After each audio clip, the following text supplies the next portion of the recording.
It was Christmas Eve 2005. I was 7 years old at the time. My anticipation was running high for Christmas to start in a few hours. My parents had gone to the mall to do some last-minute shopping and left my older brother Richie in charge.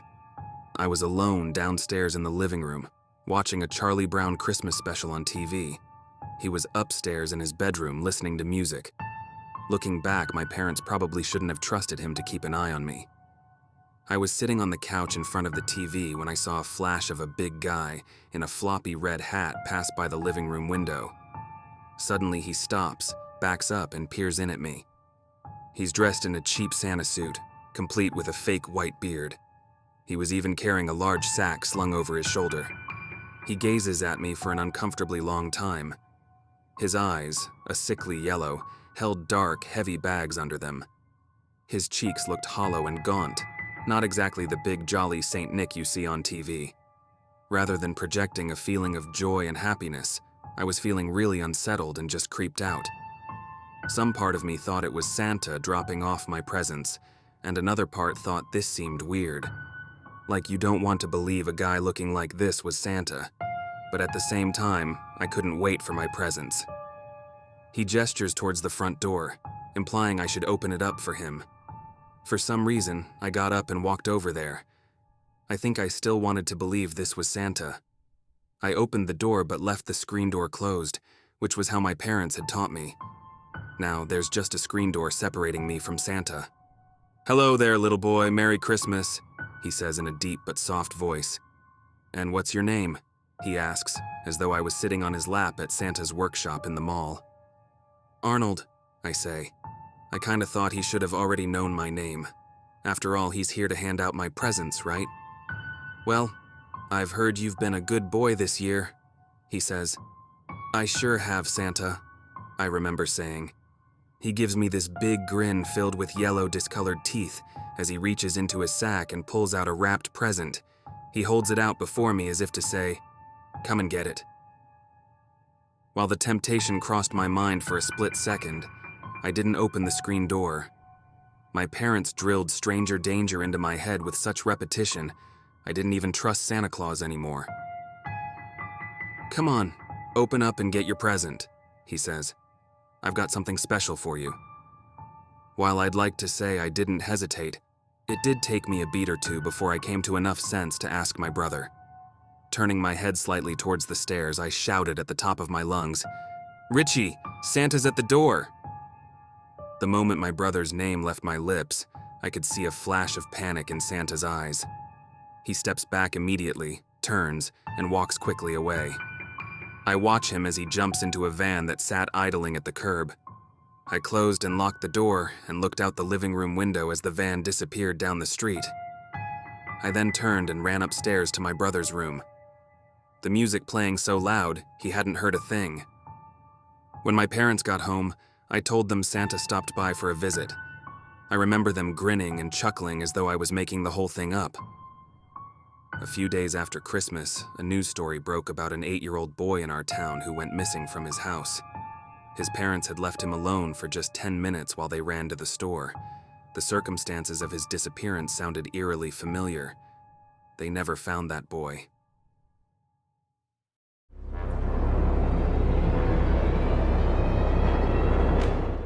I own a small house on a large piece of land in the popular ski town of Truckee in Northern California. I often use it in the winter to ski and occasionally spend Christmas and New Year's up there. There's a neighbor who I've never spoken to on one side of me. A fence divides our two properties. On the other side are woods that extend for several miles. The only other neighbor is a few miles down the road. Last December, a week before Christmas, I went up for the first time of the season. As I approached my front door, a chilling yet sweet melody of a child singing a Christmas carol drifted through the air, seemingly from my neighbor's direction, a surprise since I hadn't known they had any children. Entering the house for the first time each season was always unsettling. Since the home was unused for much of the year, it always had an empty, foreboding feel to it. I turned on the water and got the heat running throughout the house to warm it up. I went to bed early that night, anxious to hit the slopes first thing in the morning. The next day, after eating breakfast and changing into my ski gear, I went outside to find a big, ornate Christmas ornament on my front lawn, its intricate design shimmering in the morning sun. This wasn't there the day before, so I assumed it was part of the neighbor's Christmas decorations that had somehow blown into my yard. I carefully placed it over the fence separating our properties. Then I went off to the resort to meet my friends and spend the day skiing. When I got back later that day, it was dark out. I'd eaten dinner with friends, so I was exhausted and ready for bed. Walking to the front door, I noticed that once again, that big Christmas ornament was lying on my front lawn. This was a bit odd, but again, I placed it on the neighbor's fence. Since there were no other houses nearby, I don't know who else it could have belonged to. I went to bed and fell instantly asleep.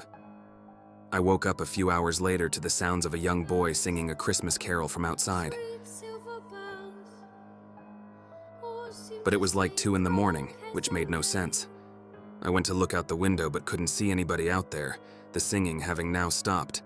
However, I could see that ornament, glistening in the moonlight, carefully placed in the snow. A shiver ran down my spine as I went outside to retrieve it, this time bringing it back inside with me. Before hitting the slopes the following day, I walked over to the neighbor's house and knocked on the door. Surprisingly, an elderly man answered. I introduced myself and showed him the Christmas ornament. He shrugged innocently and said it wasn't his.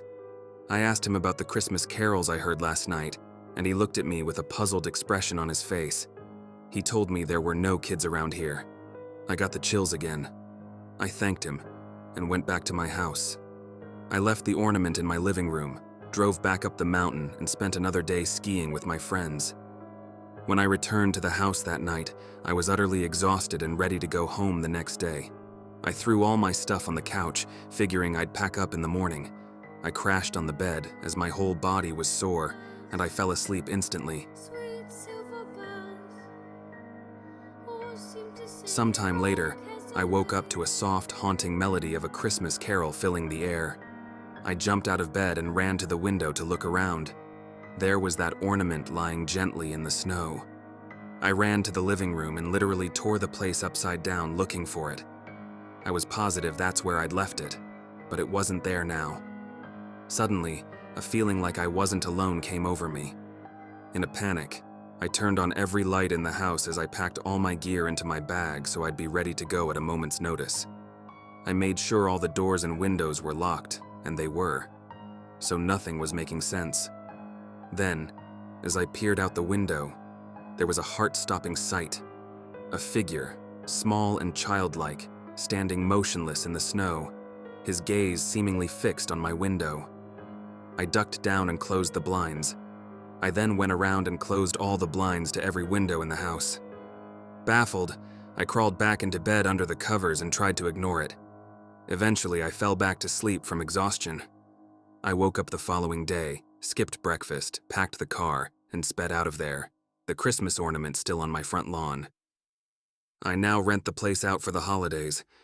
Contact me if you're interested.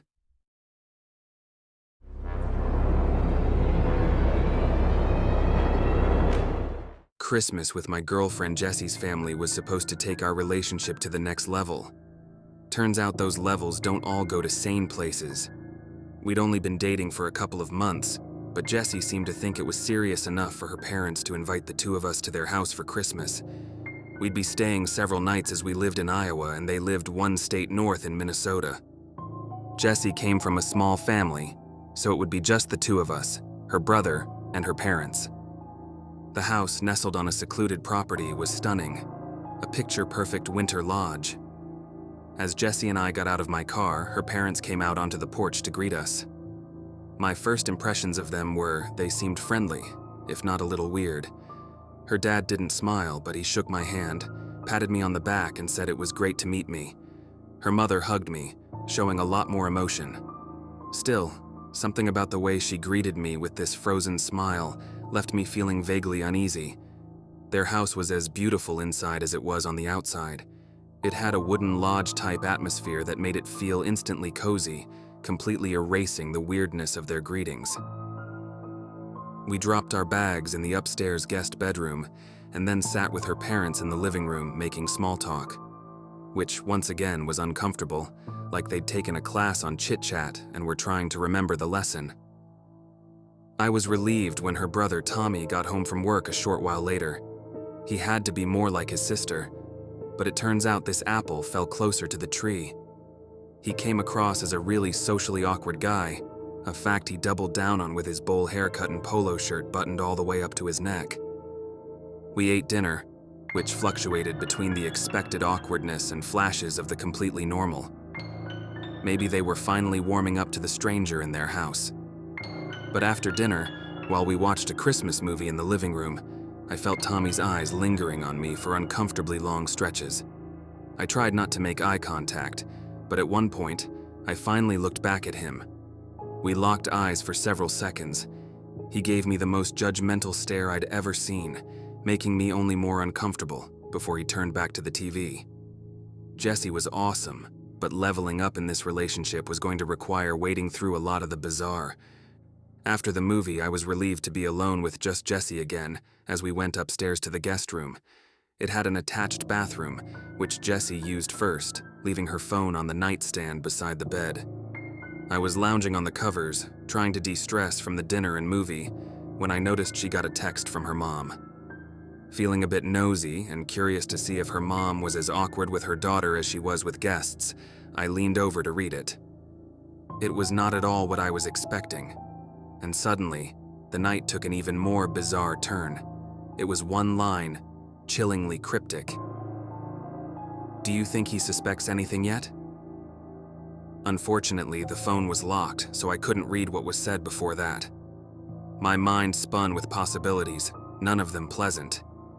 Jessie came back into the room, and now I was the awkward one, giving her the cold shoulder because of what I had seen.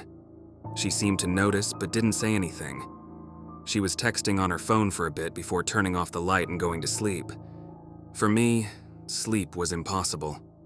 My mind was preoccupied with what that text meant, or if it was even about me. Her brother's creepy behavior earlier just added to the paranoia. It was exactly 1 in the morning when I heard Jessie slip quietly out of bed. Usually I'd appreciate the stealth, but under the circumstances I was suspicious of everything. I didn't move, pretending to still be asleep. I felt her come over to my side of the bed and stand there for a few moments. Then I heard her leave the room and the floors creak as she walked downstairs. Almost immediately, I heard someone else walking downstairs and then another after that. I crept to the door to listen. There was a bunch of talking in a low whisper, but I couldn't make out any words. So, I slipped out of the room and cautiously made my way to the top of the stairs. The voices were coming from the dining room just below me. I crept down a couple of steps, catching snippets of their conversation. They were planning something. "When I go back up," Jessie whispered, "you stand by the door." Her brother then mumbled something which I couldn't make out. Either way, I'd heard enough. I didn't know what they had planned, but something wasn't right. I went back to my room to pack my stuff and leave. As I reached for my keys, I noticed movement in the corner. I turned the lamp on, which revealed Jessie's dad sitting in a chair, staring at me with a blank expression on his face. "What the hell?" I asked, not having any idea how he got in there. Then I looked behind him. He hadn't closed the trick door all the way. "You're crazy!" I screamed, so loud it echoed through that deceptively cozy house. I grabbed my bag and bolted from the room. I didn't stop or look back as I practically sprinted down the stairs, out the front door, to my car. I peeled out of their driveway, my foot smashed to the floor. I didn't stop until I reached home, my heart pounding the whole way. After settling in, I checked my phone and saw a text from Jessie saying, "Where did you go?" She was just as nuts as the rest of them. All I replied was, "Back down a level, to being very single." I don't know if she replied to that. I blocked her number. I never saw her again. But oddly, I received a Christmas card from her parents the following year, inviting me back for Christmas. Thanks for watching, and please subscribe.